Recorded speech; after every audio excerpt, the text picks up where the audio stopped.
शिवपुराण विदेशों संहिता अध्याय 1। प्रयाग में सूत जी ने मुनियों का तुरंत पापनाश करने वाले साधन के विषय में प्रश्न, जो आदि से लेकर अनंत में है, नित्य मंगल में है, जो आत्मा के स्वरूप को प्रकाशित करने वाले हैं, जिनके 5 मुख है, और जो खेल खेल में जगत की रचना, पालन और संहार तथा अनुग्रह एवं तिरुभाव रूप 5 प्रबल कर्म करते हैं, उन सर्वश्रेष्ठ अजर अमर उमापति भगवान कर का मैं मन ही मन में चिंतन करता हूँ। व्यास जी कहते हैं, धर्म का महान क्षेत्र जहाँ गंगा यमुना का संगम है, उस पुण्यात्मा प्रयाग जो ब्रह्मलोक का मार्ग है, वहाँ एक महातेजस्वी महाभाग महान मुनियों ने विशाल यज्ञ का आयोजन किया। उस यज्ञ का समाचार सुनकर पौराणिक शिरोमणि व्यास जी के शिष्य सूत जी वहाँ मुनियों के दर्शन के लिए आए। सूत जी का सभी मुनियों ने विधिवत स्वागत व सत्कार किया तथा उनकी स्तुति करने के लिए हाथ जोड़कर उनसे कहा, हे सर्वज्ञ विद्वान भूषण जी, आप बड़े भाग्यशाली, आपने स्वयं व्यास जी के मुख से पुराण विद्या प्राप्त की है। आप आश्चर्यजनक कथाओं का भंडार है, आप भूत भविष्य और वर्तमान के ज्ञाता है। हमारा सौभाग्य है कि आपके दर्शन हुए। आपका यहाँ आना निरर्थक नहीं हो सकता, आप कल्याणकारी हैं। उत्तम बुद्धि वाले सूत जी, यदि उनका अनुग्रह हो तो गोपनीय होने पर भी आप शुभाशुभ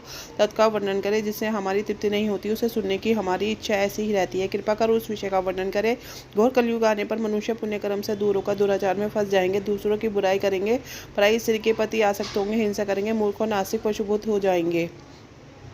सूत जी, कलयुग में वेद प्रतिपादिक वर्ण आश्रम व्यवस्था नष्ट हो जाएगी। प्रत्येक वर्ष और आश्रम में रहने वाले अपने अपने धर्मों का आचरण का परित्याग कर विपरीत आचरण करने में सुख प्राप्त करेंगे। इस सामाजिक वर्ण संकरता से लोगों का पतन होगा, परिवार टूट जाएंगे, समाज बिखर जाएगा, प्राकृतिक आपदाओं से जगह जगह लोगों की मृत्यु होगी, धन का क्षय होगा, स्वार्थ और लोभ की प्रवृत्ति बढ़ जाएगी, ब्राह्मण लोभी हो जाएंगे और वेद बेचकर धन प्राप्त करेंगे, मत से मोहित होकर दूसरों को ठगेंगे, पूजा पाठ नहीं करेंगे, ब्रह्म ज्ञान से शून्य होंगे। क्षत्रिय अपने धर्म को त्याग कर कुसंगी पापी और व्यभिचारी हो जाएंगे, शौर्य से रहित व शूद्रों जैसा व्यवहार करेंगे और काम के अधीन हो जाएंगे।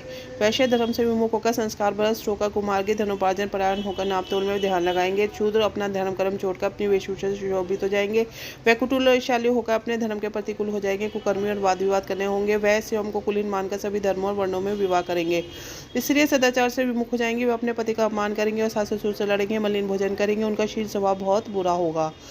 सूत जी, इस तरह की जिनकी बुद्धि नष्ट हो गई है, जिन्होंने अपने धर्म का त्याग कर दिया है, ऐसे लोग परलोक में उत्तम गति कैसे प्राप्त करेंगे? चिंता में हम सभी व्याकुल, प्राप्त के समान कोई धर्म नहीं है। इस धर्म का पालन करने वाला दूसरों को सुखी करता हुआ स्वयं ही प्रसन्नता अनुभव करता है। यदि भावना यदि निष्काम हो तो कर्ता का हृदय शुद्ध करते हुए परम गति प्रदान करती है।